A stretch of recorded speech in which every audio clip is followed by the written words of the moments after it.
నీ స్నేహితురాళ్ళు ఓ మోస్తరుగుంటారు, అందుకనే ఏమో నువ్వందంగుంటావు.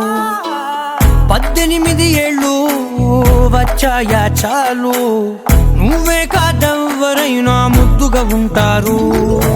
ఎర్ర చందనం చీర కడితే రాయి కూడా రాకుమారే, 7 రాళ్ళ దుద్దులు పెడితే ఎవతైనా అందగత్తే. అయినా చూపే బంగారు